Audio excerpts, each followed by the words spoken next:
New book out here and some music actually with a similar title called Starting Over. And this book has generated a lot of attention. Yes. You talk about life with your brother Michael Jackson. Yes. And you also talk about what the phrases they're telling us is quote unquote the reason behind his death. Yes. What do you think that is?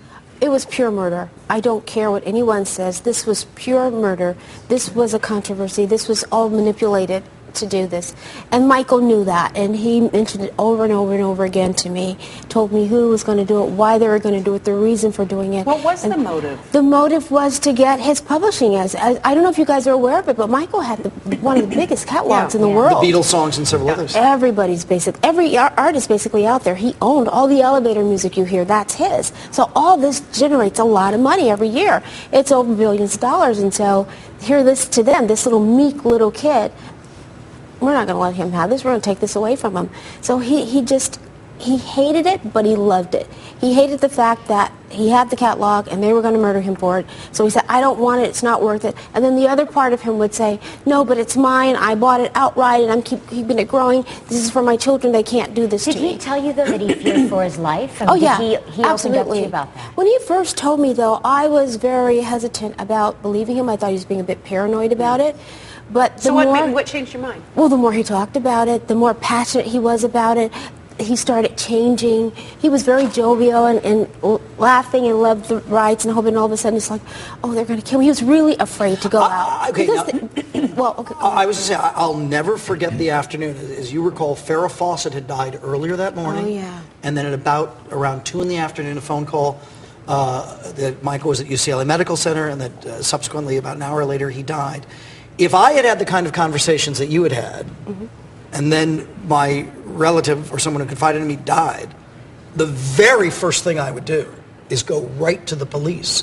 Did you do that? Have you done that? That's exactly what I did. And guess what they said?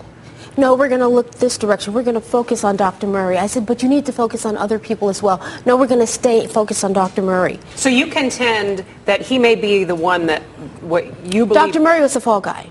Bottom line, that's what he was. And they knew this. These people entered into his life when he did not want them there. He had gotten rid of these people. Michael had fired John Branca. He didn't want him around. He fired him, then Michael hired a private investigator to find out. Then he found out John Branca had smuggled $150,000 offshore of his money, $150 million offshore of his money, and he just started investigating. John Branca is a very prominent attorney. Right. And if you mention a name like John Branca and other names, I imagine, I mean... This is what Michael told me. So does it make you scared for you? Because these are big... This is my brother. He's no longer here. I have to fight for what's right. I have to fight for what's right for him and for his children. And that's what I'm doing. It's so unfair for a person... If you come on our air here and in your book and you say, which I think you're saying, you tell me, John Branca and others, in effect, killed my brother... I'm not blatantly saying they killed him. This was a conspiracy to do this to him, and this is what Michael has said to me. This is what he's told me and my mother as well. Looking back, to have stepped in or gotten other family members involved? My mother knew about it, of course, and I think one other sibling knew as well. Yeah. You could have intervened a lot sooner.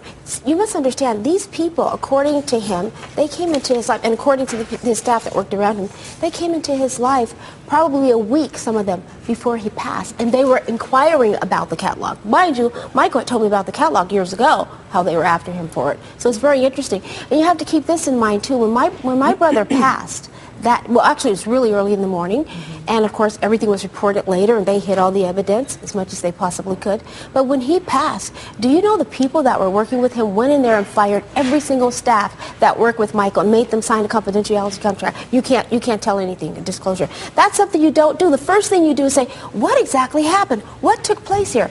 No, they didn't do that. They got rid of everybody. So someone asked, well, why wasn't the family around to as a part of his life to prevent those people from coming in? Some people might ask that. Of course, and people do ask that. And this is how people control you. This is what starting over is about.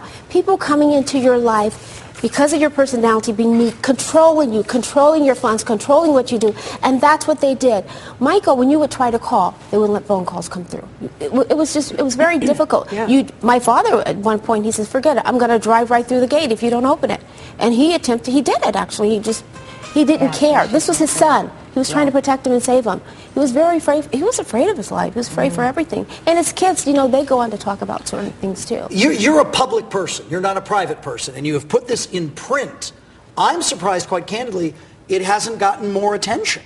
Well, this book, if you read this book is 80% about starting over, meaning my life and the whole bit, and the abuse that I went through with my manager locked in closets and not able to watch television, controlling what I say and do.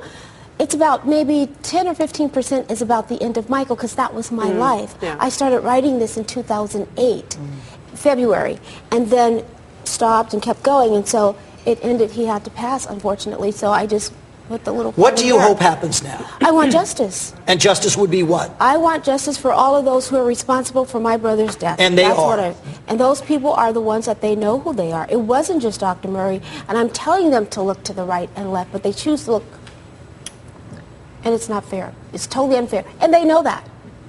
Tойya Jackson's new book is called Starting Over. There's music accompanying the book, as well as a single out with a similar title, same title. Very nice to see you. You've been Thank you. compelling and candid. Thank you so much, Thanks so Latoya. much. You're welcome. The book is in Thank you, bookstores guys. right now. Thanks, Why, Latoya, thank very you. much. Thank you. Thank you. Bye, guys.